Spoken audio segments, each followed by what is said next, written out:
East versus West have posted their official statement about the recent controversy. In this video, we will discuss Robert Baxter's statement, Engin Terzi's statement, and also Don Idris' statement, because he is the one who initially did not pay the athletes. But before that, let's take a look at this comment from Devon Larrett. Vitaly Laletin, do you still want this match as previously agreed? Let us know. We get you visa. Let no man spoil our fight. So Devon still sees it as a possibility that Vitaly can actually arrive in USA and they can actually have the super match. But after this, Vitaly made a post on his Instagram page that he won't be competing in East versus West anymore. He said that he simply couldn't get visa, and also if Engin is not there, he's also not going to be there. Matt Rhodes Sport has also commented one more time about this situation. So much confusion from athletes and fans. It is 100% true that it will be very difficult for Vitaly to get a visa now, and it is unfair that he was not informed earlier. At least it will be a very negative impact on his training and preparation. It's sad that any athlete thinks that Engin is a good guy. He sold all of his toilet paper contracts to Robert for his own financial gain, and after 3 years of ruthless dirty business to undermine the sport's progress behind the scenes, but everyone assumes he's a good guy because he went out and paid his pal after every event. He shoved the entire business model to the ground, saturating the sport with too many matches. Too many athletes regularly suffered losses, and as a result, constantly declining live sales. Engin has uploaded a couple of videos about this and made a couple of community posts. The flower shop was not 2 million, was not even half of that, and it was divided to 3 parts. So looks like Engin may have sold the entire thing for maybe $800,000-$900,000, not even 1 million. That's a little bit surprising. The guy still has profit share in the flower shop. So is Engin still supposed to be paid as soon as the league makes any kind of profit, a percentage of that? And only half of the flower shop is paid. He loves flowers. That's a new information that Engin hasn't already been paid the entire amount that he was supposed to get from Robert Baxter. And if things keep on going that way, I don't think he's going to get paid. And then this post, a new flower festival was planned to set in a country that all participants can travel, and participant list was planned according to the location. If you don't know already, when he says flower festival, he means East versus West. It was confirmed before the most recent flower festival, but flower shop owner just chose another location, so he's talking about the location of East versus West 19 being changed from Azerbaijan to Colorado, USA. But the participants couldn't travel by the wish of one important participant. So he's talking about Vitaly, mostly Vitaly not being able to travel, and also others, and that one important participant, it has to be Devon Larrett. So in this situation, the ideal case would be Engin lets the athletes compete at East versus West for at least the amount of years or months for which he has signed the non-competing agreement, because if he doesn't do that, East versus West may get destroyed. But from the looks of it, he will not be doing that, because at this point he's not even willing to take the name of East versus West or Robert Baxter from his mouth. He's referring to East versus West as the flower shop and Robert Baxter as the main guy.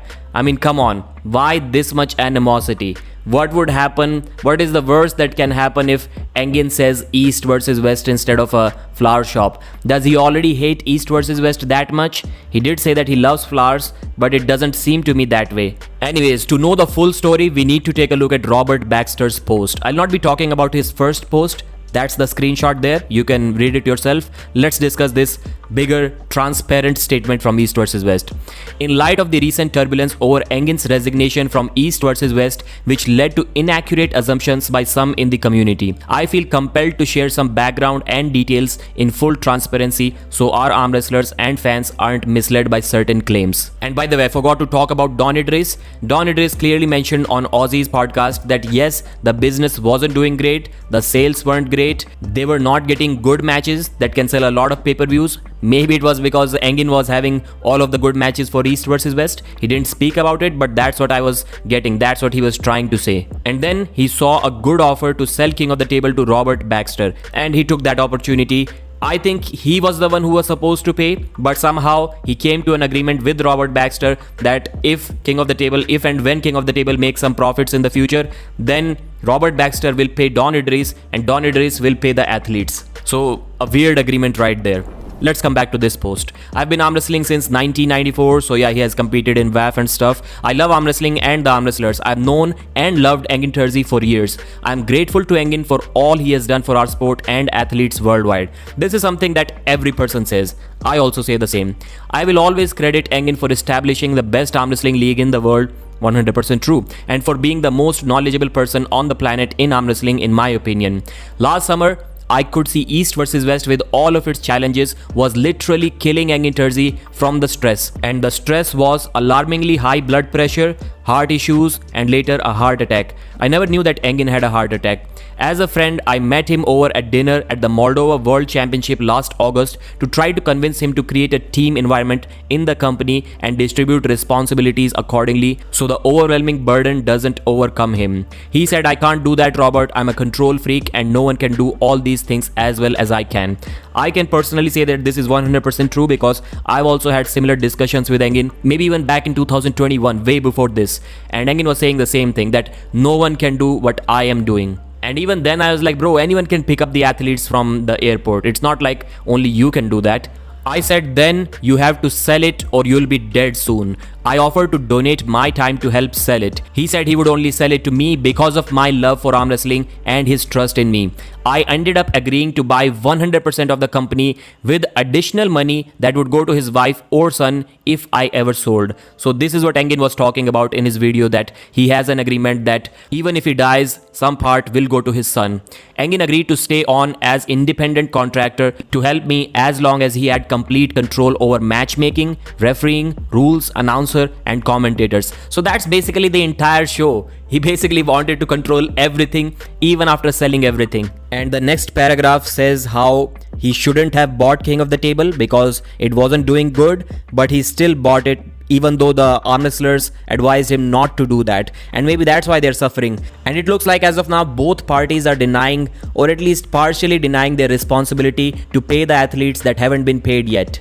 And since Engin also owned a part of King of the Table, he was also supposed to be paid something, but he wasn't. Engin always used to say that he doesn't own anything in King of the Table, which wasn't true. So yeah, the agreement is to pay 50% of any future profits from King of the Table towards the athletes, for the athletes who haven't been paid yet. But how are the athletes going to know if King of the Table made any profit or not?